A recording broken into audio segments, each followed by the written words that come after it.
Today's podcast is brought to you by Audible. Get a free audiobook download and 30-day free trial at audibletrial.com/spookshow. Then go over to morbidlybeautiful.com as we are now part of the Morbidly Beautiful Podcasting Network.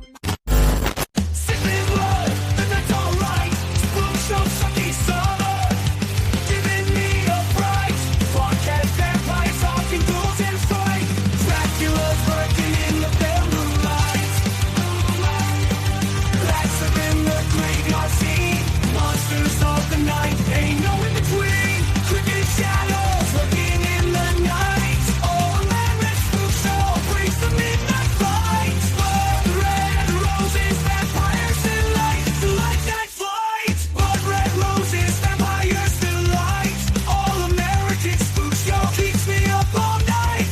Horror movies, dark and wooden stakes. Sucking out your soul, they've got what it takes. Hello and welcome to the latest All-American Spookshow podcast. I'm Josh. I'm joined here with Donnie, Yo. Tiana, Hey. and the Professor Smoke. What up? And the Sucky Summer rolls on. That's right. If you haven't been listening over the last, about a month now almost, it was back on Memorial Day we started the Sucky Summer. The whole theme this summer is vampire movies. You know, every summer here on the Spook Show, we always have a theme. Like we've done disaster movies in the past, werewolf movies, summer camp movies. So this year we decided to land on vampires. So that's why we're calling it the Sucky Summer. And so far, we've had a pretty interesting summer. As far as, like, you know, here on the podcast, we watched Life Force, which that was a Cannon Fodder movie, Cannon Films movie. And that was a different kind of vampire, right? You got like a energy-sucking vampires there. Then we watched Bliss, which, you know, is kind of just something that didn't feel quite like a vampire movie until all of a sudden it was. Then last week, on Cult Corner, we watched Near Dark, where, you know, it's a vampire movie without ever saying the word vampire. And we'll leave it there. You need to go listen to the episode if you've never seen Near Dark. This one, though, this is all vampire here, buddy. This is this is almost as traditional as it gets, right?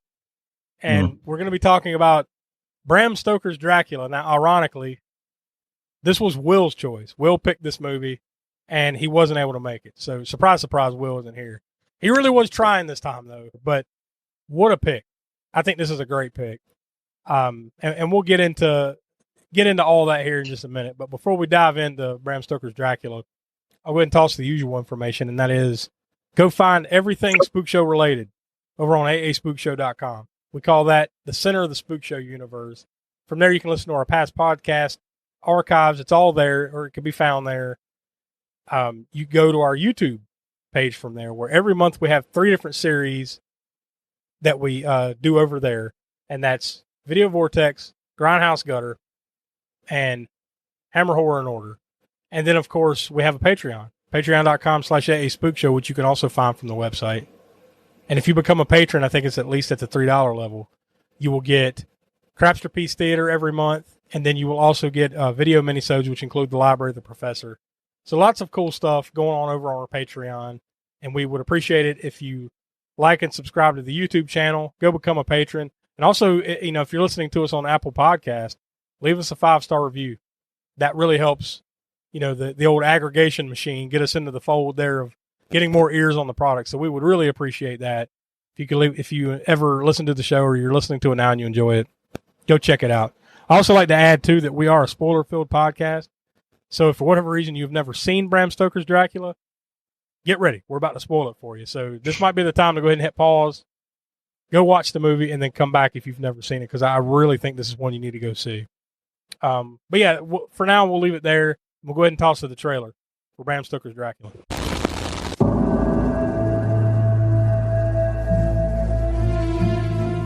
Here occurred the frightening and shocking history of Prince Dracula and the woman he loved. I have crossed oceans of time to find you. Ja, Dracula. There's a sinister, darker side to him. I find irresistible. I have never met any man with such a passion for life. He is unlike any man. What are you? Vampires do exist. This one we fight, this one we face. can take on many forms. He is both young and old. He can appear as mist, as vapor, as the fog. And he can vanish at will. The power of his evil desire has no end. You've got to go to him, and you've got to love him. She is a willing recruit, a devoted disciple. She is the devil's concubine. Darkle! Join me in eternal life. Your salvation is his destruction. I want to be what you are. I want to see what you see. I want to love what you love. Take me away from all this death.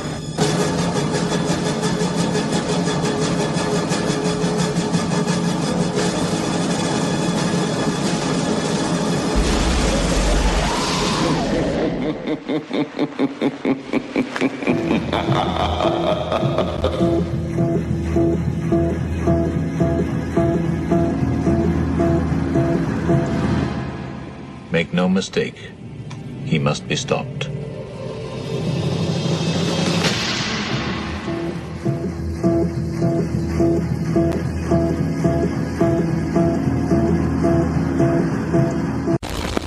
All right, there we go. That's the trailer for that. So I'm going to assume that we've all seen this movie. So, Donnie, how many times have you seen this movie?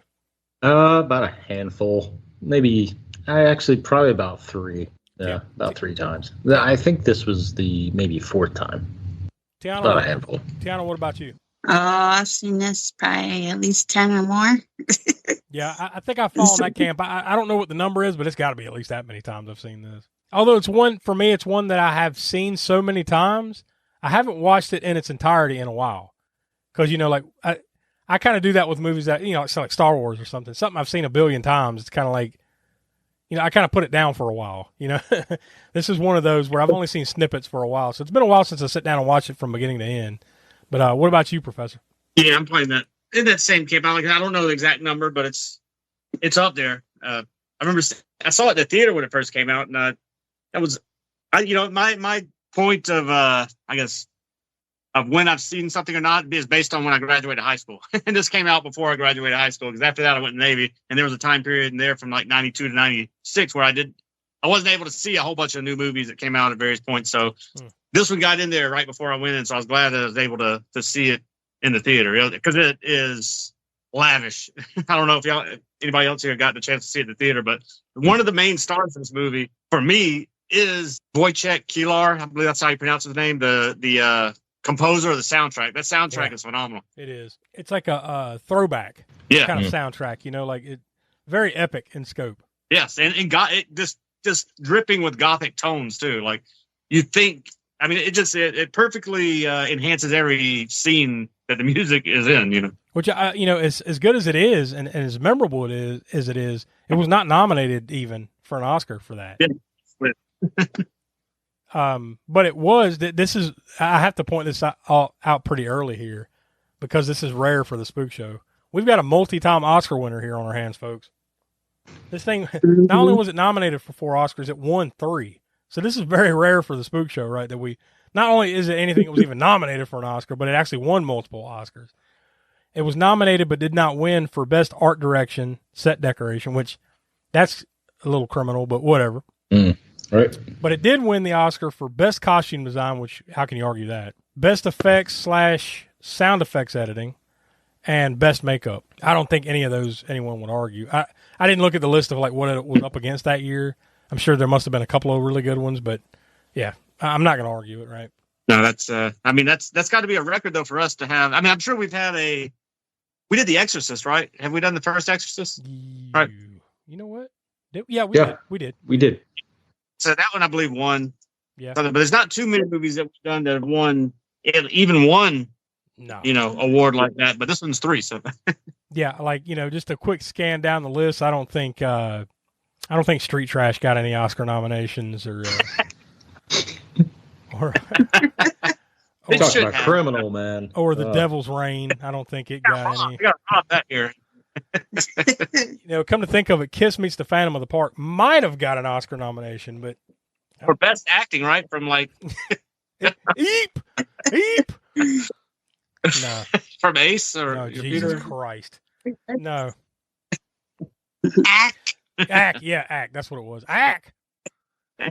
What was the joke Hey, there? Like, the fucking director heard him do that and then thought, like, the guy, that's all the dude could say, or he couldn't read, or some goofy shit. So, like, that's the only reason. Because after the movie, he's like, how come my only line was Ack? He's like, well, I heard you say that, and I thought that's really about all you could do. So, so that's all it is. Ack. What the fuck? That movie. That's a trip. Yeah, we've had a lot of that stuff. That's the point. The Spook Show's been more about that kind of stuff, right? Than this other side of the ledger here with Bram Stoker's Dracula. So it's refreshing to have some legitimate cinema, something that everyone would consider legitimate cinema instead of not that I don't like that other stuff, but every once in a while we need a class to join up, right? But this was directed by Francis Ford Coppola, and it was written by James V. Hart, obviously, based on the works of the original novel Dracula by Bram Stoker. And it stars Gary Oldman as Dracula, Winona Ryder as Mina Murray. How about this cast, too? It's crazy, right? Sir Anthony Hopkins as Professor Abraham Van Helsing, Keanu Reeves as Jonathan Harker. Even like, those are your main players, but even like some of your lesser players, like Richard E. Grant as Dr. Seward, Carrie Elwes, who I will forever remember from Robin Hood Men in Tights. No, the dude's been in Saw, tons of good movies and TV shows and everything, but Robin Hood Men in Tights is the only thing I'll remember this dude forever for. Tom Waits as Renfield, Monica Bellucci as one of the brides of Dracula, the ones at the castle there, that they kind of sit around and feed on Keanu Reeves for most of the movie. Just a goofy cast, right? See, really it starts there. I mean, it's a well put together cast, and obviously you got Gary Oldman and Anthony Hopkins in your movie. It's at least going to be halfway decent, right? Yeah. It's, of course, if you've ever seen it, rated R. It's a long one too, a lot longer than our usual fare. It comes in at 2 hours and 8 minutes, but boy, it has a good pace to it, right? I mean, it never feels like, to me, it never really feels like a 2+ hour movie. Yeah, pretty much all of Coppola's epic movies, like Godfather, obviously Godfather, but Apocalypse Now, all of them have severely long run times. That's another thing too, other than like, say, Stanley Kubrick. We've never, I'm not going to say never, but we rarely have like your all-time greatest of all time kind of directors, on our movies, right? Like there's a few others, right? That you could throw in there that's close, but not quite on the level of Stanley Kubrick or Francis Ford Coppola, right? Not many. No. I mean, we all love John Carpenter, but I don't think there's, that's debatable, right? But I don't think he's quite on their level, but. Have we done Scorsese yet? Yeah, Goodfellas. I think we did Goodfellas, yeah, right? Yeah. So, yeah, you're right. Scorsese's probably about the only other one, unless I'm just blanking on somebody. And who could forget? And of course, William Friedkin, but even him, he's still not, I mean, did The Exorcist and all that, but he's still not quite. Not the same league as Francis Ford Coppola and Martin Scorsese. Yeah, I'd say at best he's on, like, say, Carpenter level, but he's not quite Coppola, Scorsese, that level, Kubrick. And of course, who could forget Stephen King's only movie that he directed, right? There's that. So. How many times are we going to mention Maximum Overdrive? It's stuck in our head the last couple of weeks. Actually, no. I think this is the only episode where we've mentioned Maximum. I think we talked about it last week a couple of times. Yeah, we did. But that was the natural. It was that movie Near Dark was made. Put out by DG, so it was natural. But I don't. And you can't get anybody who's seen that trailer can't get that. I'm going to scare the hell out of you. Scare the hell out of you. And I don't. Okay.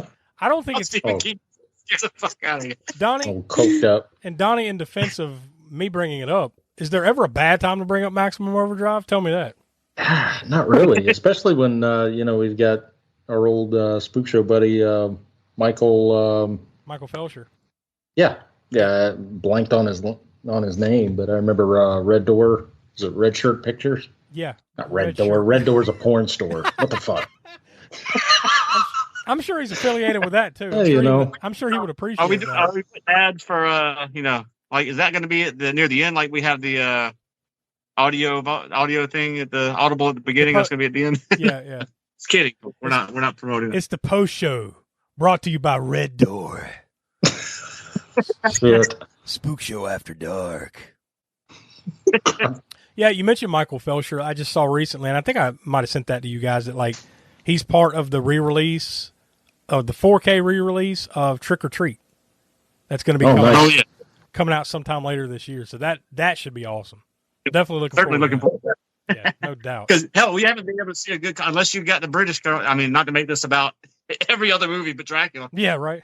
Unless you have that, I guess overseas version of Trick or Treat, you've seen that the kind of shitty version that we've had over here of the shitty artwork on the cover, right? If nothing else, not like, the greatest transfer. How many people, honest to God, and we'll get off the Trick or Treat random train. How many people has that DVD cover probably turned away from that fucking movie? You know what I mean? Like that movie is awesome. It should stand a better test of time than that damn DVD cover is probably like, you know what, I might have gave this movie a chance, but fuck this. Yeah. I don't know whose idea it was for that to be the cover, unless they just couldn't, well, I mean, it was a pretty low budget release, I guess. Well, somebody had the grand idea that we can only sell this on the fact that Ozzy and Richard Simmons are in it. Richard Simmons. God damn it.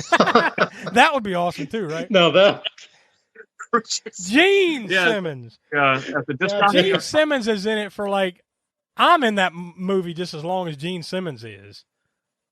Ozzy's in it a little more, but they're barely in the movie, and then they put them on the damn DVD cover. And it's like totally not the right time period cover or images either. No, it's like it's not. It's like a picture of Gene and Ozzy from 1998. And I'm fucking dying over here thinking about Richard Simmons. Oh yeah. Treat. If look, Michael Felsher, if you're watching this and you're actually going to re-edit anything into that movie, go ahead and slide Richard Simmons in there. Good Lord, that's kind of like the opposite of the thing where the Star Wars movie where they edited out Jar Jar Binks, but now we're going to edit in Richard Simmons. Oh shit! Right. No, don't bring Jar Jar into this. I don't want to go off on another. Anyways, back to a much better movie. What the fuck are we doing? Bram Stoker's Dracula. Bram Stoker's Dracula. That's what we're here for. Legitimate Oscar-winning, legitimate theater film here that has an awesome cast. Francis Ford Coppola, all that jazz. Let's all go to the lobby. Let's all go to the lobby. Let's all go to the lobby to get ourselves a treat. Delicious things to eat. The popcorn can't be beat. The sparkling drinks are just dandy. The chocolate bars and the candy. So let's all go to the lobby to get ourselves a treat. Let's all go to the lobby to get ourselves a treat. For you, the listeners of the All-American Spook Show podcast, Audible is offering a free audiobook download with a free 30-day trial to give you the opportunity to check out their service. So I hopped on over to audible.com. This time I just typed in Bram Stoker to see if we could get any other works by him put up other than Dracula. And, of course, we've got the Audible exclusive Dracula Audible edition by Bram Stoker, which has like a full cat. This actually would be cool to listen to. Even you, Donnie, would have to admit that this would be pretty cool. Because it's voiced by Alan Cumming, Tim Curry, Simon Vance, a handful of others narrated this, and it's almost 15 and a half hours long. So it's long, but that would be cool. It sounds almost like it'd be a play, almost, like a somewhat of a play version of the reading of the novel. So that sounds pretty cool. But we've also got the Lost Novels of Bram Stoker, narrated by Robin Sachs, and that one's, good Lord, that's almost 29 hours long. Yeah, no thanks. Smoke, I'm assuming you have read the novel, right? At some point. Yeah, I have. I've read it now. I won't be able to. And it's been years since I've read it, and I've only read it all through one time. So comparing and contrasting, I won't. I mean, I do remember certain instances when we, talk about things that did happen. I think this movie does a pretty good damn job of now the beginning part with the whole Ottoman Turks and like tying it into Vlad the Impaler, Vlad Dracula. Yeah. That's kind of more so. A lot of that scenes is Now that's some specific. that's Yeah. some Coppola magic there. We'll get into that. Even though I mean the character Dracula in the novel is based somewhat on Vlad the Third, Yes. it's not as much as is in the movie where they tie it in so much. Well, really, my main question though about that, as far as the novel is concerned, I haven't. Has anyone ever read anything else by Bram Stoker? Because I've read some short stories because Okay. he's done something called Dracula's Guest, which was another sort of as a short story Mhm. tie-in kind of thing, and a few other stories. But those I've read some of those. I got a collection of short stories, and I've read that through one time, but that was a long time ago as well. And I'm more familiar with Dracula than I am with the short stories. Yeah, but that was all I've read. I'm interested in checking out this one, The Lost Novels of Bram Stoker, just because I would like to read something else from him, because I've never read. I don't even recall ever reading any short stories or anything. But if any of that floats your boat, unless it should, since you're listening to this show, go on over to audibletrial.com/spookshow. Again, that's audibletrial.com/spookshow for your free audio book over there on Audible. So now I'm going to go back to IMDb and find the plot summary. Surely there's got to be a good one for this. This being an epic flick, right? There's not that many, but we've got the short one, and we've got at least one good long one here. So we'll go with that. The centuries-old vampire Count Dracula comes to England to seduce his barrister Jonathan Harker's fiancée, Mina Murray, and inflict havoc in the foreign land. That's an oversimplification of the events, but it's it's effective. We got the longer one here, submitted by Nick Reganis there on IMDb. Wallachia, Romania. Oh shit, I'm saying it all wrong. Wallachia, Romania, 1462. After defeating the Ottomans' hordes, Vlad III Dracula, the invincible Romanian monarch, tastes the unbearable pain of loss. 4 centuries later, a successful real estate deal brings the Transylvanian count to bustling late 19th century London, where he searches for Mina, a woman bearing an uncanny resemblance to his late wife. However, with Mina's solicitor fiancé Jonathan Harker imprisoned in the demonic aristocrat's impregnable castle, helpless victims fall victim to the Dark Lord's unquenchable lust for blood. In response to the spreading evil, undaunted vampire killer Professor Abraham von Helsing emerges, promising to liberate the world from Dracula's tyranny. Once, love cursed Vlad to walk among the living for all eternity. Eons later, will love mark Dracula's end? That reminds me of what was on the poster art for this, where it says, and I guess it was kind of the tagline of the movie, "Love never dies." So that really is a big theme of the Dracula story, right? Like, that doesn't always get kind of carried into all the other vampire movies or even all the different versions of Dracula. And that, like, it really is romantic in a way, right? There's a big element of love because what brings Dracula to this point, right? And like you said, Smokey brought it up, like, that's not something they really talk about too deeply in the novel that I recall, because they kind of added that part, Coppola did with the all the Vlad the Impaler stuff. But that I think at least for this movie, it adds a nice little element to it, right? Yeah, it definitely plays up that. Well, you get that romantic angle and the tie-in later with, Vlad's wife, who flings herself off the castle into the river when she thinks that, when she gets that the Turks or whatever had shot an arrow over there saying that Vlad was dead, right? So, which he wasn't, and she kills herself thinking he's dead. And of course, that role is played by Winona Ryder, who plays Mina later. And so, of course, there's your tie-in with the romance angle, because Mina looks like his wife. That was one question. I guess we can kind of start there. My question was whether Dracula did he bring Jonathan Harker there to kind of put him there to get him out of the way so he could go get Mina, or was Mina kind of a happy accident of the situation? You know what I mean by that?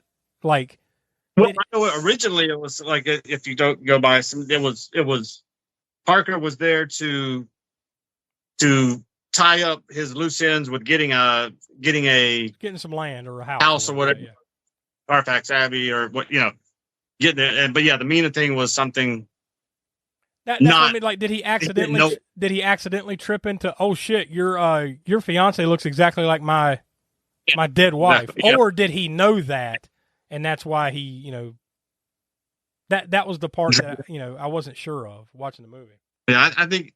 I mean, Sure. yeah. I mean, I guess you could like That you could question means- make the assumption that either way there. You could say that maybe he did. Him being who he is. I mean, he's got supernatural powers. He's got ties to his wife and to Mina later. Later on when you see the scenes of Mina and Dracula together, they both feel like they've been there before, so to speak. I mean, of course, Dracula's got the connection to it, but even Mina feels a connection to him. Yeah. As if she's, not reincarnated, but you almost get something that she had a tie to Dracula's wife, that killed herself. Yeah, I mean, it definitely it becomes that where like I feel like I've met you before, and your voice is familiar, and all this stuff. So like it's almost like she's a reincarnation or something, right? But I guess you could make that play that he's drawn to her supernaturally, and it gets Jonathan, him to come there to do this, for him to so that he can get there, move there. They're soulmates, so it's destiny that he's going to find her, kind of thing, right? Yeah, maybe that's definitely the role was played up more in this movie than probably any other adaptation, and more than the novel. Yeah, for sure. The tagline is "Love Never Dies," so they were definitely playing up that dark, romantic, gothic element. I think it's almost like in some ways it's a little bit like Titanic. And here's why I say that. It's the kind of movie that draws multiple crowds of people in for different reasons. Like you get the gory side, you get the horror side of things, and that's going to draw in a lot of, people that like that kind of thing. But then you get a pretty good love story. So that's going to bring in that, right? Remember, just like Titanic was like, it's mostly a love story, but eventually you're going to get to that ship sinking, and that's what I want to see, So it's kind of like that, and that if you want to compare it in some ways. Yeah, it's like they did a good job of, like you said, pulling in everybody. Like, okay, how can we get a majority of women to come see this?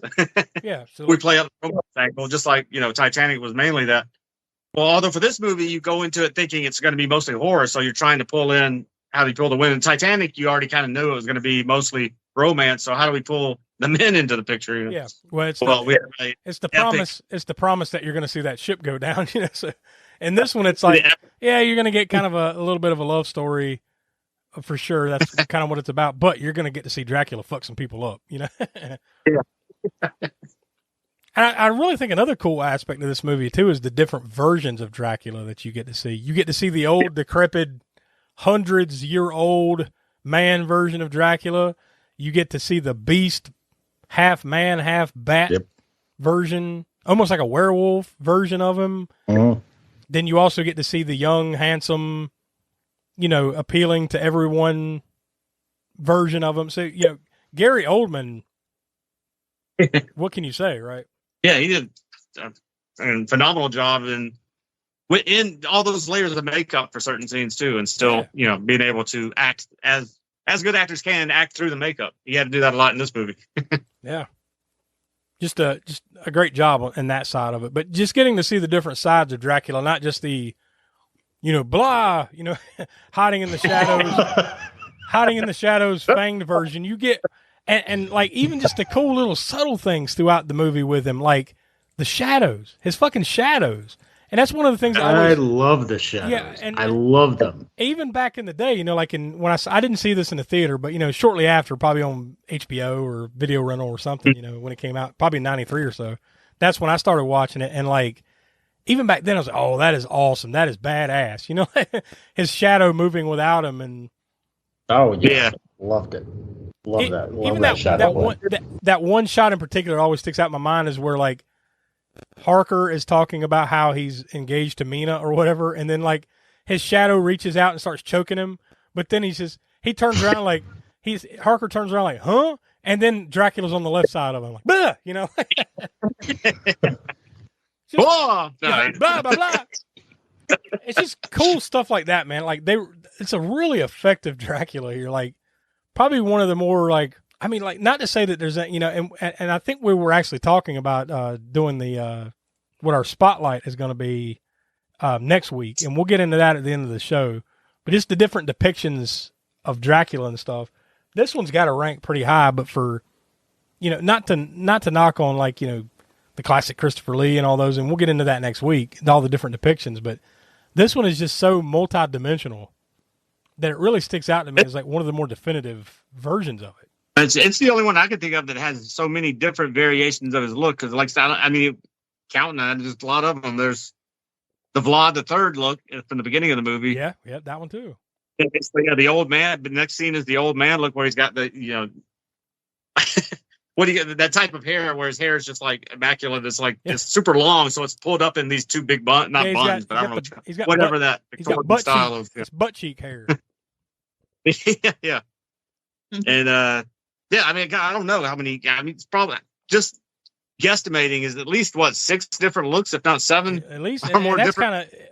And then it's debatable. Like, there are wolves in this movie, right? But does he ever turn into a wolf, or the wolves just kind of like they just kind of are around him? I never really. I mean, in the book, he does become a well, I don't know if they necessarily say a wolf, but a beast, a dog beast. Like, I don't know if they call it a wolf necessarily. It's mainly when he gets off the Demeter. Mm-hmm. Yeah. After he's killed all the people in there, and that's told that they did a good job in this movie with portraying it the way the novel does. Because I do remember that. Like I said, it's been a while since I've read the novel, but I mean, it's fast. The captain is all you hear about. Yep. The Demeter. You don't get really a deep explanation. It's just kind of like, this was what he was on. This is what it was called. Some shit happened. Now he's in London. Yeah. So, and then it's kind of like that. The dog disembarks his dog form or whatever. Mm-hmm. But then you get the sort of man wolf. You hesitate to call it a werewolf because technically, I mean, it is kind of, but he's not. It's not supposed to be like. He just goes through different manifestations and can transform into these different things. But it's not necessarily that he's just being a werewolf. Or, I mean, it's not like the full moon made him turn into the werewolf part. No, I mean, he can manifest different forms. And so you get the bats. You get him as a bat-like man, like you mentioned earlier, and even a pile of rats.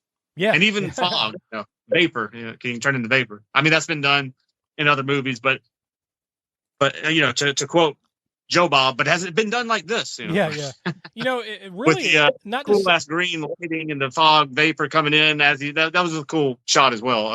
Special effect. Plenty of vampire or specifically Dracula movies lean into the supernatural, but probably not quite as many as this one. Where he's really powerful. In this one, he's not just like like Bela Lugosi's Dracula, who just kind of look into my eyes, and then attack you. Like, no, he's almost like a presence, like a demon or something that is, can do things that you shouldn't be able to be done, kind of thing. Yeah. You definitely feel the power of what I guess a vampire would be. So you get this from the novel too, that he's way more than he ever has been, I think, portrayed in any other movie before this. Yeah. I mean, he's portrayed, Christopher Lee portrays him in a very powerful way, and Bela Lugosi, of course, does too. But there's something about this movie's many manifestations, like we talked about, that give you a sense of the novel more so than anything that probably came before. Smoke, I was directly thinking of you, by the way, with this, like the first 5 or 6 minutes with that opening. I thought that's right up your alley, right? Like, oh yeah.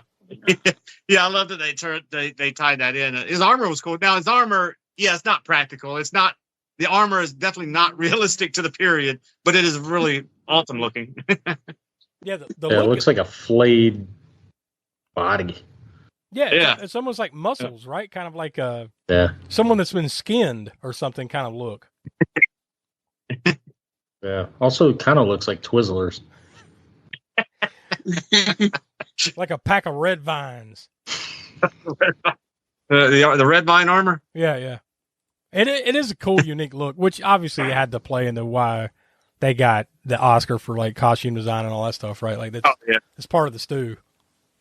An awesome origin, like plus two, like that's unlike a lot of Dracula movies too, where they actually give you, whether it's book correct or not, they actually give you somewhat of an origin. Like this is how, because it's usually kind of ambiguous, right? In most other Dracula movies, like, well, you just know that Dracula is kind of the first vampire and he makes other vampires. You don't really get into how Dracula became what he is, right? And this one does, at least in their one way, right? Yeah. Essentially he makes a deal with the devil because his wife died, right? Essentially, it's kind of what I gather. Like he just says fuck society and then stabs a cross, and because she died, he's like, what was he said before he did? I forget what he said exactly before he did, or did he denounce whatever, everything? I forget God. what like his exact words were, but he basically, and he stabs the cross in the church, and then blood comes out the cross, and then he drinks that blood. So then, I guess at that point, becoming a vampire, I guess. But now this is all Coppola's doing. This isn't in the novel. Yeah. But it's very excellent. I think it's an excellent scene again, and the imagery of that scene and everything, and the build up again of the music, and just perfect. You know, I'm almost positive too that one of those priests or whatever at the beginning of the movie, when he stabs the cross and everything, is Anthony Hopkins. Oh yeah, it is. Yeah, but like it's not in the credits, you know. But it's I was like, wait a minute, what? He's not credited as like, you know, priest number 3 or whatever the fuck, you know. He's just, but he's just there, clearly like wearing like the Odin beard, you know. I think he also narrates at the beginning. I believe so. Oh yeah.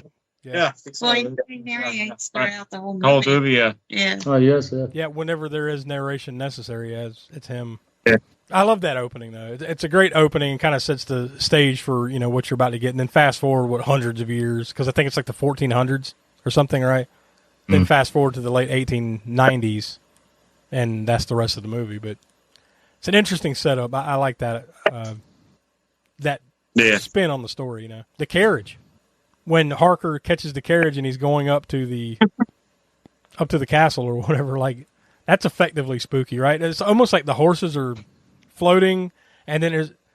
And now I think it's supposedly, at least I remember in the book, it was Dracula actually driving the carriage. Now I'm not sure if that's kind of what they portray here, but I believe you're supposed to get that idea. I think. I mean, or maybe it's just me, because knowing all the novel and knowing the other renditions of the novel in movie form, it is usually Dracula. It's like in say Nosferatu, the silent one, and the 70, I think it's 79, the one that Werner Herzog remade. You know, like every Dracula movie has a version of this scene, and it's all done differently. Yeah.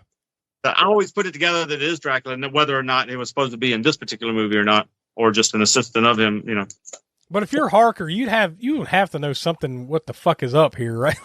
When you get in this ghoulish carriage, and the motherfucker like stretches his arm out, his clawed arm, and like grabs him by the shoulder and basically picks him up off the ground and places him inside the carriage, right? So, this is the aspect that you're kind of like, well, you know. At that point, where am I going? You know, but then he later on, he sees Dracula crawling up the wall or down the wall. Yeah. And he still kind of backs away like, well, that's odd. You know? Yeah. I must have had a bad bit of bread earlier with dinner. Oh man. That reminded me a lot of the stop motion type thing, because he was like yeah. Like yeah. That was awesome. That was funny. Yeah, that's make true. it like that fantasy. Yeah, another scene that reminded me of, or that did that in, was the wolf scene or whatever. Whenever they show him, I guess he's supposed to be running up the stairs, right, at the castle, or not the castle, but at the mansion or whatever. There later on when he gets to England, they did do that like strobing zoom or something. There are some different cinematography and editing styles in this. There's some, because it kind of switches styles in random parts. True. Yeah. The way they put it together and the way they shot it and everything. The cinematography, by the way, the director of photography, that was Michael Ballhaus. And and the editing was done by Ann Gorsod, Glenn Scantlebury, and Nicholas C. Smith. So just thought I should, mention them, because like I think this is all well shot and put together.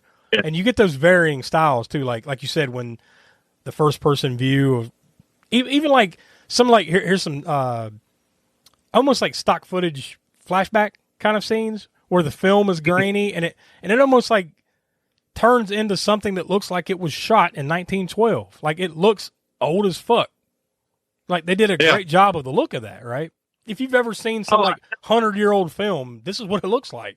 I especially love the model scenes and the matte paintings, I guess, or whatever. Like the cat, like specifically London, when they go to London and they show London from a distance in the fog, and like what you would kind of in your mind, it might not be realistic, but it's a great visual of what you would expect London to look like back then, right? Yeah. But it's all models, of course. And then the castle, whenever he gets the castle and they show the castle, is again a very unrealistic thing of this super tall castle clinging to the edge of a mountain or cliff or whatever. I mean, it's not practical. It's not. Nobody would build their castle like that, like because it'd be falling down in short order, the cliffside, whatever. But it's a really cool visual effect.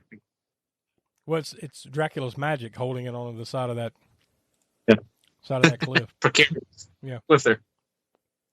Donnie, I'm sure this had to have been one of your favorite characters of the movie, Renfield. I mean, I knew it was Tom Waits as soon as I looked at him. I was like, oh well, And now I'm probably in the minority on this, but I think Tom Waits is a better actor than he is a musician. He's really. I don't get a. I don't argue the fact. I won't argue that with you. I think he's a unique musician. Yeah, he's certainly, I guess, an acquired. Yeah, that's an easy way to put it. But he's definitely a great actor, for sure. Certainly. Yeah. This is an interesting take on the character, though. Not unlike many that portrayals of that same character we've seen in other movies, but still, he plays it like way over the top. Almost like a little bit of like steampunk type of look or something, right? I don't know. It's something there. Glasses he's wearing and everything, and then the straight jacket thing with the super long arms, those metal things or whatever on his hands. Yeah, that's it. It's a different look. I mean, Renfield character itself gets probably maybe arguably more screen time than that character usually gets in Dracula movies. Yeah, for sure. I love by the way, that when they slipped in the classic Dracula line, when you hear the wolves. Oh yeah, children of the night. What sweet music they make. Like I was like, yeah, there we go. That's got to be because that was in the novel, and that's been, of course, in Bela Lugosi. Well, we could probably talk about this a little bit, not too much though. But that movie, let's say that movie was based on a play, the Bela Lugosi one, and you can kind of tell. I mean, the play was based on the novel, but specifically that movie was based more on the play than it was the novel. So it comes off as a little stagey because of that. Yeah. And I love the fact that for this they went directly to the novel, bypassed any sort of other further prior movie adaptations or the play or whatever, and just went straight to the source material. And I don't know, I haven't seen every Dracula adaptation out there, but I would almost argue that this is probably the closest to the novel without it's those additions we talked about with Vlad the Third and all that stuff. But all the meat of this movie is basically the novel, and I think it's done well. It's the way that it's edited together and everything. I mean, you can't do it exactly as a novel because we all know that if you film a movie that's exactly like a novel, it would be boring. Pacing would be way off, and things aren't. You got to make sacrifices, I guess, for the visual medium. But I will say, from my recollection, that original 1922 Nosferatu, which I know they couldn't say Dracula, but it's straight up fucking Dracula, right? Oh yeah, Count Orlok, all that shit, right? But like that one is pretty damn faithful to that book. Like you could see why they probably got shut down on that because it's the novel. Well, I mean, not to go too much into. I mean, well, this is the best place to do it since we're talking about Dracula. But yeah, he wanted to make Dracula, but he did. The estate or whatever, whoever owned Stoker's estate wouldn't allow it. So then they just said, okay, well, we'll just call it Nosferatu and still do it anyways. That's what he did. He's not Count Dracula; he's Count Orlok, and yeah, that's right. And some of the names are similar or the same, whatever. Like, but if you watch it, you're like, yeah, it's the same. It's the same fucking story, almost note for note, with a few subtle changes, probably just enough to get them off their back. That's it. But other than that, off the top of my head, other than that, this is probably the most faithful you'll see to the book. Because I mean, none of the Hammer stuff, at least nothing we've watched up to date, is straight it's up. Not that. It's great. They're great Gothic horror movies, but not faithful to the novel. No, absolutely not. And I'm pretty sure that it's been a long time since I've seen. Do you remember that Dracula movie that had what? It was back in the 80s, I guess. Would have been. Was it? Can't think of the actor's name. Oh, God. It's on the tip of my tongue, but I can't think of it. It was the other kind of major Dracula adaptation that came before this one. Was that Richard Simmons? Richard Simmons. No, it was Leslie Nielsen. No. Oh yeah. That one, no. No. I can't remember his name now, but it was that one was not nearly at all close to the novel either. Wasn't there one with Frank Langella? Is that the one you're thinking of? Yeah, that's it. Yeah, Frank Langella. I can't remember his name, but from Good old Skeletor. Yeah, I was about to say Skeletor himself. I like that movie. That was a good movie, I thought, but it wasn't necessarily a great adaptation of the novel. No. No, and we didn't get anything cool like in this one, like an orgy. Right, Donnie? Oh yeah. You get a couple of bloodlust orgies going on. How about that was somehow missing from the Bela Lugosi movie too. Well, it's 1930. Who could forget? So I have to ask this. So and this was actually one of my questions. You know, because I don't read the books. I don't know, and this may only be one book. I don't know. Don't know how they work. I don't know how it works, right? So what is up with the wig? The wig looks like an ass. That's what he said. Yeah, the butt cheek hair. I don't know. I mean, like, I think it's just a costume design choice because I don't remember them describing them that well. No, right? The hair. No, not like, especially in an old Bram Stoker novel. Like the hair that looked as of ass cheeks. Like, you know, I don't think we're getting that kind of detail there. So no, I don't think that has anything to do with the books. I think it's more of a costume design kind of. And from what I remember, he's not even really described all that elegantly. I mean, like as being, I mean, here he's older in this scene, right? But whenever he drinks and gets a lot of blood in him and he becomes younger, I don't remember. I specifically don't remember. Now somebody can correct me if I'm wrong. It's been a while since I've read it. That they describe him as being handsome and, you know, attractive and all that stuff. I don't remember that aspect about it. Mm-hmm. Even though, I mean, it's still a gothic romance. He's not described like Gary Oldman looks like in this movie when he's younger version. Yeah, no, I don't think so. I think you're getting a lot of Coppola influence of, you know, let's change it up. You know, let's be pretty faithful, but let's change some certain aspects of it, like his origin and frankly the ending and everything like that. You know, it's a little different. So, and the whole love thing too. Like I don't remember that book playing out. There was that element there, but not quite to this degree. You know. But then all those types of gothic romance, even though this is more horror than it is gothic romance, but played out differently than say modern times, even 30s, 40s, 50s, 60s, 70s, 80s. The way romance was in movies portrayed or in books then is different. So yeah, I think it had it there, of course, but it wasn't to the degree like this movie is. Like I said, we already talked about the tagline, love never dies, like that. Yeah. Romance angle was the driving force of Dracula, of himself, you know, was getting Mina to be his bride. And then the things that he goes through where they're torn between whether he wants her to, you know, turn her or not, you know. Another thing, I think that's all. That drama is the driving force of the movie. Another thing I'm not certain of that was in the original novel was Lucy getting railed by werewolf Dracula. No, I'm not getting railed. No, I didn't get. Yeah, she does get turned by him. Yeah. And you know the things that happen to her afterwards, like the way that she's dispatched, is like that in the novel. But yeah, not dispatched. If I do have one beef with this movie, it seemed to me like they spent a little bit too much time on the whole Lucy bit. Like, you know, they kind of just everything about her character and all that. They probably could have tightened that up a little bit, right? Like, maybe, yeah, I think probably so. Let's just. It seems like they kind of hyper focused for too long on like Lucy getting turned into a vampire and slowly becoming a vampire. Meanwhile, she's got this weird. She's got 3 dudes that are after her. You know, like, I don't know. It just seemed like, you know, like it needed to be there, but maybe not so much. You know, like let's pull it back a little bit and make it about Harker and Mina and Dracula. That's what it's about, right? Yeah. And it eventually gets there. It just seems like for about 30 minutes in the middle of this, like it's the Lucy show. Yeah, that could have been that might have been a thing where he could have toned down from the novel because maybe. That part is. I don't remember how many pages. I couldn't say that or how much time was taken in the novel, but that was in the novel a pretty good bit as far as the love triangle thing or whatever, or her suitors. You know, they talk about that, and then her getting turned, and then that whole thing of what's wrong with her, and then bringing in Van Helsing, and then her getting dispatched the way she gets dispatched. So I guess he was trying to stay true to the novel, but for movies that could have been toned down for payment. And I'm cool with that all being there. It just could have been about 15 minutes lighter. You know? Yeah. To pick the pacing up of it. Just a woman now. I liked it. Yeah. Because of the whole costumes and just the God, that section is gorgeous. And I could definitely see from that perspective. I could see it because you got the love triangle. You know, You're getting a little bit of the romance novel feel to that part. You know, it's like she dies, that wedding dress costume.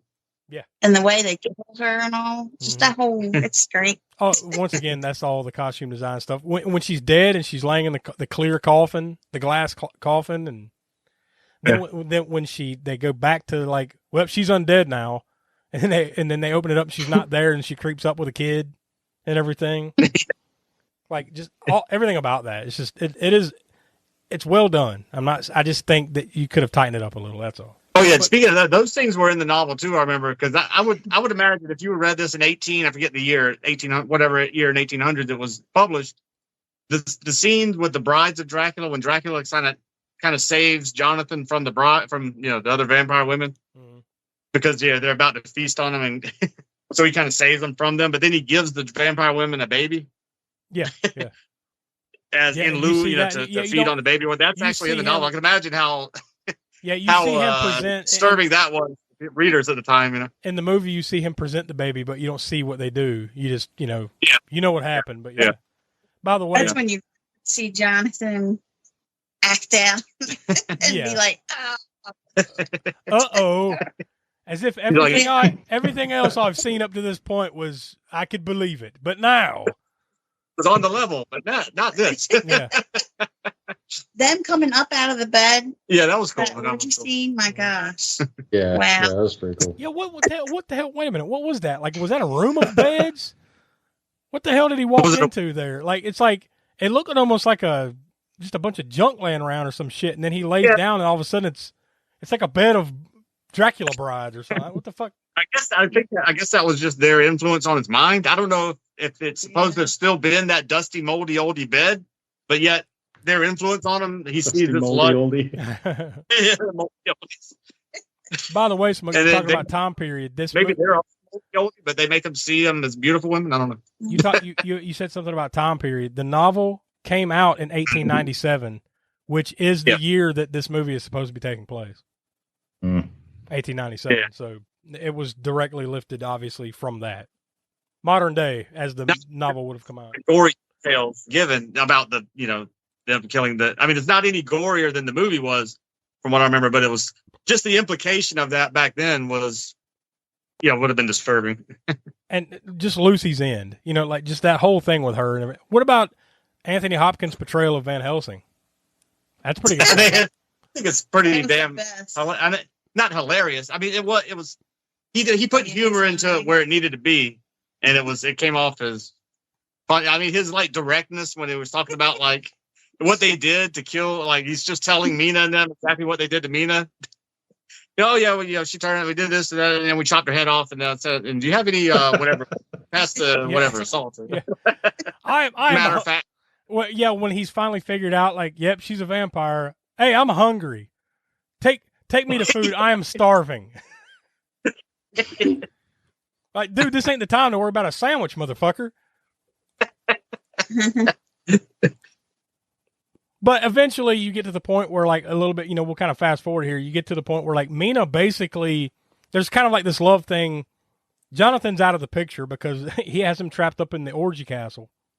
So Dracula arrives there in London and he's got the younger face, right? So he basically courts Mina and she falls in love with him, right? Because also too, there's that she feels the connection. Maybe there's reincarnation, whatever it is, to the love that Dracula had in the past. So she actually ends up falling in love with him and wants to be turned into a vampire, right? And basically does, but she never really completely turns into a vampire, I don't think, right? I think she's almost there, but she's not full Lucy, right?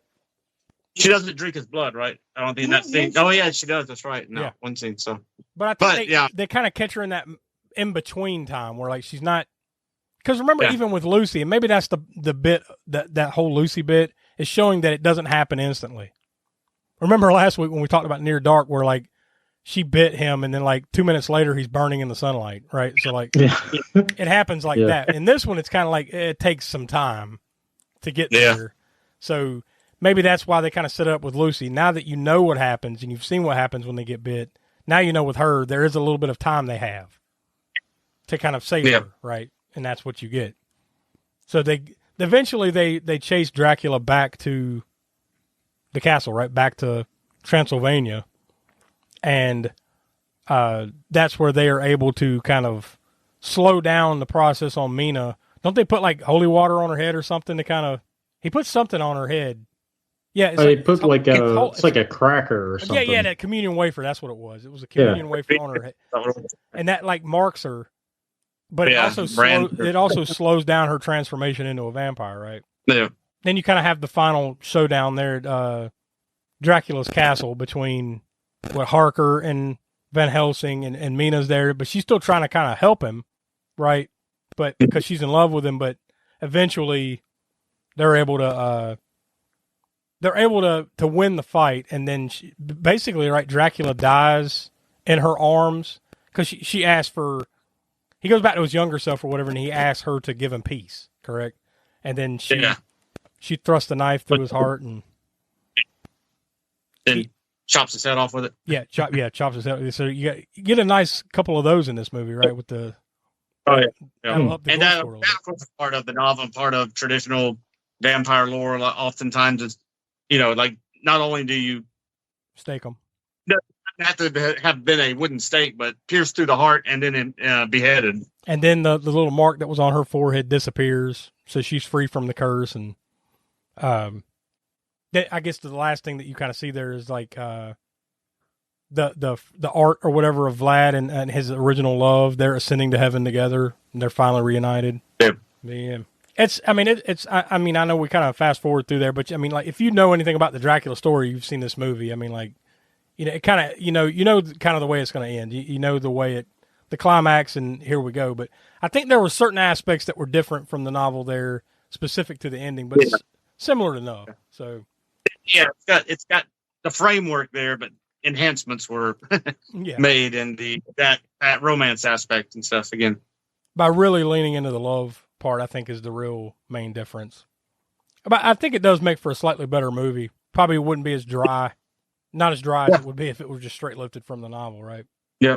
I think everything that Coppola did, or whoever else was writing, I forget, there was more than just him writing, or he might not have even written it at all. I know, but the writers, whoever was, he had input, I'm sure. But those changes, I think, were crucial to this movie and made it great without taking away from the novel or anything, or they were enhancements done well to the movie. Yeah. That didn't turn from the novel the way, like, say, certain aspects of, like, the Bela Lugosi movie. Bela Lugosi is great, but sometimes that original movie suffers storyline-wise because they were so attached to the play rather than the novel. I usually mention it earlier, and I'll mention it now while we're wrapping up. The budget for this was $40 million, so obviously a lot of that's probably to the cast, but I think you really see it on the screen here. It's money well spent. Doubt. I mean, no doubt. You see it here. It went on for a box office gross of $215.9 million, so success with a capital S. The weekend that it came out, the weekend that it came out was November 13th through the 15th of 1992. So here's the top 10. Number 10, one of Donnie's favorites, Pure Country. Fantastic. Number 9, Number 9, Consenting Adults. Number 8, this is a favorite of the show, which we have to get on the show at some point. Candyman. Oh yeah, was in its 5th week. Number 7, Jennifer 8. I don't remember that one. Number 6. Wow. That one, but I did not know. I'd never seen it, but I thought I could have. If you put a gun to my head, I wouldn't have said those two movies came out the same year. Yeah, Jennifer 8 felt like a much newer movie than this one. But anyway, number 6, The Last of the Mohicans, was in its 8th week, so it was still playing. Number 5, The Mighty Ducks, the Disney classic. Number 4, Under Siege. Isn't that Seagal? Oh yeah. Yeah. I saw that. Remember that one? There you go. That must have been your double feature that weekend. It probably was, or it was probably the same weekend. Yeah. At least you were seeing that, and probably this one, while Donnie was watching number 3. A River Runs Through It. 12-year-old Donnie was at the theater watching A River Runs Through It. Number 2, this is another awesome one. Passenger 57. And number 1, I remember the name, but I don't know if I saw. That's Wesley Snipes. Classic. Oh yeah, that's right. Yeah. That's right. Yeah. Believe me, I think you'd recognize it if you saw it. Yeah, I mean, if I started watching, I'm like, oh yeah, that's right, that's this one. But by name, I can't recall it right now. And number one in its opening weekend, Bram Stoker's Dracula brought in $30.5 million to take number one in the box office. So, yeah, we usually give that out earlier, but I thought it was worth mentioning since this was such a highly successful flick to note it there. So, Donnie, we'll let you go first. What's your final thoughts and what's your star rating on old Bram Stoker's Dracula? Okay, all right. So, I said this before. I love the shadow play. The the lighting, the visuals. They just really pull you in. I would say probably top notch for the time. Not too much digital effects. There's some. There's very minimal. And it's probably no secret here. I usually have issues with period horror. I'd probably say of the ones that we've done, probably the one outlier being The Witch. But usually with period horror, I just have a hard time caring about characters from a past time I can't even relate to. But Bram Stoker's Dracula is certainly different. You're pulled into the story from the opening. As you guys mentioned, there are some, for me, there are some slow periods. Primarily, to me, it's the drawn out dialogue between Mina and Lucy. It just goes on a little longer than it should to me. But ultimately, the visuals and Gary Oldman's performance, win out. For me, you don't really have to read the book to latch onto this and find things to love about it. My rating's 4.25. And for me, look, this is like, I don't know if it's quite top 10. Maybe it is. Depends on the, when you're asking me. But this is definitely like a top 15 type of horror movie for me. And it's just so well done. So with that in mind, I think I don't give these out very often, but I'm going to give it 5 stars. It's a great flick. Yeah, there's some points in there where you're like, all right, you could have tightened it up here or there, like I said about the Lucy stuff and all that. But overall, it looks so awesome, so well done. Gary Oldman gives a great performance as Dracula. I mean, another problem, maybe it's not a big problem, but one that sticks out is, and we haven't discussed that much, is Keanu Reeves is kind of, I think he's fine in it, but you could have got anybody right to do that because he's a little wooden here. and the British accent thing is okay sometimes, but other times when he has to raise his voice or yell or do something like that, it definitely comes across as very. It definitely takes you almost out of the movie for a second. It does. It's all of a sudden he becomes like a British surfer randomly. Yeah. Yeah, you can definitely hear. You can hear the Bill and Ted and Point Break. Keanu. Yeah. But, occasionally. No movie's perfect, but or at least as far as casting is concerned. But the movie is damn near perfect to me. It's awesome. I've seen it many times, and I love it just as much this viewing as I did 5 viewings ago. So 5 stars for me. So Tiana, what do you say? This is one of the up there for me too. Gary Oldman's actually my favorite Dracula out of all of them. Yeah, I guess maybe probably because of him being able to portray so many different versions of Dracula. Yeah. And he just does it so well. And it's just a gorgeous film. And the soundtrack, just everything works so well. So I'm going to give it 5 stars. And Professor, that leaves us with you. What do you say? Something else about this movie is it gets better with each viewing to me. In some ways, you're right. I mean, and there's so much lushness in the cinematography and in the back, like I said, the models and the matte painting. There's so much eye candy in this movie that it's impossible to see it all the first time around. You see this movie once, you have not seen all of it. Mm-hmm. You see it twice, you probably haven't seen all of it. There's so much. There's every corner has a detail. There's no space. It's almost like Stanley Kubrick in a way. This movie, where there's never a corner of the frame that doesn't have something important or some detail going on. Yeah. So that just helps the replayability of the movie and all the actors and everything else. Well, we've already talked about Keanu Reeves. I mean, it's fine though. I think he got a lot of shit for it back then. I think probably more shit for it back then than he ever gets for it now. And that's one of the strongest criticisms of it back then, being in the moment, even though I know it did well at the box office and took awards and everything, it got some negative, quite a few, I think, remember negative criticisms back then I didn't pay any attention to that stuff, but I do remember it going around. That was one of the major ones, though. And probably maybe the length and the pacing of it back then for people. Now, I watched this movie quite a few times, and I can watch it again and again. And like I said, it just keeps getting better. The soundtrack, it was Wojciech Kilar who did that. The direction, the acting is, fucking Gary Oldman and Anthony Hopkins kind of as adversaries. That's perfect casting. Whoever did that, I think I guess I'm gonna go with a 5 on it, because if you had asked me this, if we had rated this movie 10 years ago, I might have given it 4.5. Yeah, 4 3/4. But like I said, each time I watch it, and this time was no different, it gets a little better each time. Yeah, it's aged gracefully. I'm not gonna argue that for sure. Yeah.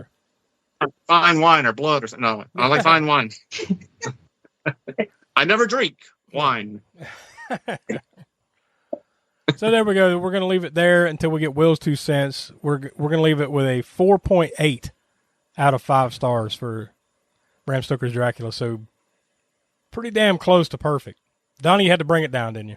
You had to bring the room down. That's what I do. Yeah. That's what I'm here for. We're not completely done with this one, though.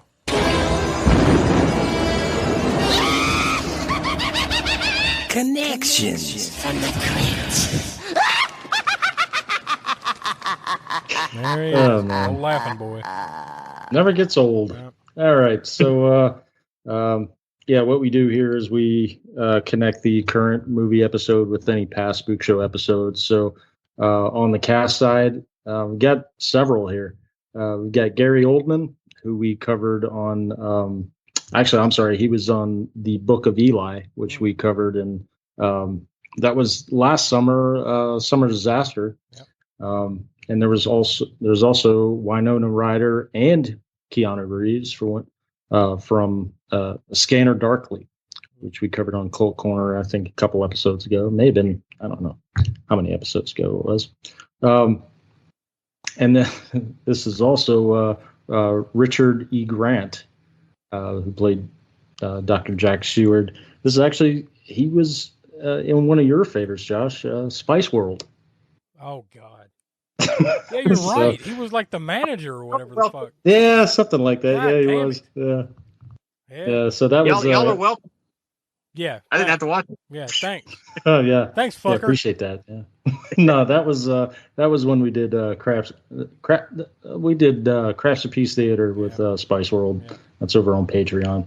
If you really, really want to check that out, you can go there. And then on the crew side, we've got makeup effects creator Greg Canham. He did the makeup effects for The Howling that was a couple of summers ago when we did Werewolf. What was it? Summer of the Wolf. Yeah. And then also Cyborg on Cannon Fodder, Tales from the Crypt episode, and All Through the House, and also The Lost Boys. Yep. Well, there you go. And that will lead us to Kill.